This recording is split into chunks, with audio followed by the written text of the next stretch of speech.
दोस्तों, आज हम बात करेंगे उस ऐतिहासिक आंदोलन की जो 28 दिसंबर 2025 से ईरान में शुरू हुआ और अब पूर्ण रूप से राष्ट्रीय संकट बन चुका है।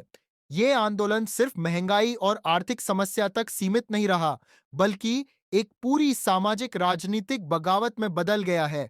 इसका असर आज ईरान की हर सियासी, आर्थिक और सामाजिक डिस्ट्रीब्यूशन पर दिख रहा है।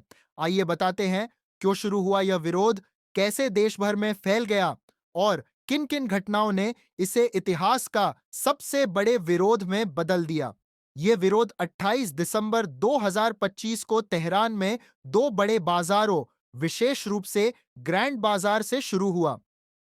सबसे पहले यहां के व्यापारी और दुकानदारों ने गिरती मुद्रा रियाल की कीमत के खिलाफ बढ़ती महंगाई, रोजमर्रा की जीवन लागत में उछाल के विरोध में अपनी दुकानें बंद कर दी और सड़क पर नारे लगाना शुरू कर दिया।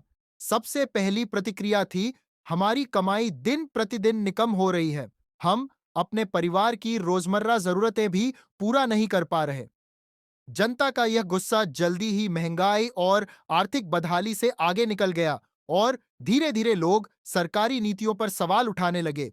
गिरती हुई रियाल की कीमत ने आम आदमी की कमाई को भारी असर दिया। राशन की कीमतें आसमान छूने लगीं, दवाइयों की कीमतें बढ़ीं, ईंधन की कीमतों में उछाल आया। इन सब चीजों ने लोग को इतना परेशान किया कि उनका गुस्सा अब बाजार के बाहर सड़कों पर उतर आया। सिर्फ दुकानदार नहीं, बल्कि छात्र, युवा, नौकरी पेशा लोग भी बाहर निकलने लगे। अगले ही दिन यानी 29 दिसंबर यह प्रदर्शन अब केवल बाजारों तक सीमित नहीं रहा। तेहरान के बाद यह नारे देश के दूसरे प्रमुख शहरों तक फैल गए, जैसे मशहद, इस्फहान, तबरीज, कौम करमान और कई अन्य शहर। लोग अब न केवल आर्थिक मुद्दों को लेकर विरोध कर रहे थे, बल्कि उनके नारों में राजनीतिक परिवर्तन की मांग भी शामिल होने लगी। अब नारे इतने बदल चुके थे, हम बदलाव चाहते हैं, सिस्टम को बदलो, सरकार जवाब दे। इससे स्पष्ट था कि यह अब सिर्फ महंगाई विरोध आंदोलन नहीं रहा। शुरू में सरकार ने इसे आर्थिक नारा बताया और कहा कि वे तेज सुधार कर रहे हैं, लेकिन जमीन पर भीड़ तेज होती जा रही थी। कुछ प्रदर्शन शांतिपूर्ण थे, जबकि कुछ में सरकारी सुरक्षा बलों से टकराव शुरू हो गया। रिपोर्ट से पता चलता है कि पहले ही कुछ दिनों में सरकारी बलों ने प्रदर्शनकारियों के खिलाफ गैस, वाटर कैनन और लाठीचार्ज किया। कई लोग घायल हुए, कई गिरफ्तार हुए। जैसे जैसे यह आंदोलन फैलता गया, सरकार ने इंटरनेट और संचार पर रोक लगाई, प्रदर्शनों की लाइव कवरेज न हो पाए। इंटरनेट ब्लैकआउट इस आंदोलन में सबसे बड़ा मोड़ साबित हुआ। सरकार ने लगभग पूरे देश में इंटरनेट बंद कर दिया, जिससे लोग बाहर की दुनिया से कट गए। लेकिन इसके बावजूद लोग mobile network, camera, social media के विकल्प ढूंढकर जानकारी साझा करने लगे। देशव्यापी फैलाव, 31 प्रांत, 280 से अधिक स्थान जैसा कि रिपोर्ट किए जा रहे आंकड़े बताते हैं। यह आंदोलन अब ईरान के 31 प्रांतों में से लगभग 27 प्रांतों तक फैल चुका है और 280 से अधिक जगहों पर प्रदर्शन जारी है। यह साबित करता है कि अब यह केवल तेहरान या किसी एक शहर तक सीमित नहीं रहा, बल्कि यह पूरा देश आंदोलन की आग में जल रहा है। क्रूर क्रैकडाउन के कारण अधिकारी बलों ने कई बार लाइव गोलियां चलाईं, जिसके परिणाम स्वरूप कम से कम 35 लोगों की मौत हो चुकी है, सैकड़ों लोग घायल हैं। लगभग 1200 से अधिक लोगों को हिरासत में लिया गया। कुछ विश्लेषकों का कहना है कि हताहतों की संख्या इससे भी अधिक है, क्योंकि अस्पतालों के रिकॉर्ड और सरकारी आंकड़ों में भिन्नता है। मानवाधिकार समूहों के अनुसार हताहतों में 3 बच्चे, 3 भी शामिल हैं और अभी भी 40 से अधिक नाबालिग हिरासत में हैं। ये आंकड़े इस आंदोलन की कठोरता और पेचीदगी को दर्शाते हैं कि सरकार ने हिंसा का उपयोग केवल बड़ों से नहीं, बल्कि सभी नागरिकों पर किया। कुछ प्रमुख घटनाएं जिन्होंने विरोध को चरम पर पहुंचाया। तेहरान, मशहद और इस्फहान जैसे बड़े शहरों में भीड़ का नियंत्रण टूटना। भीड़ ने सरकारी भवनों को निशाना बनाया, वाहन और पब्लिक प्रॉपर्टी को आग के हवाले किया गया। सरकारी टीवी चैनल या मीडिया ऑफिसेज पर आग लगाई गई रिपोर्ट्स दिखती है। प्रदर्शनकारियों ने वहां सरकारी कहानियों का विरोध मनाया।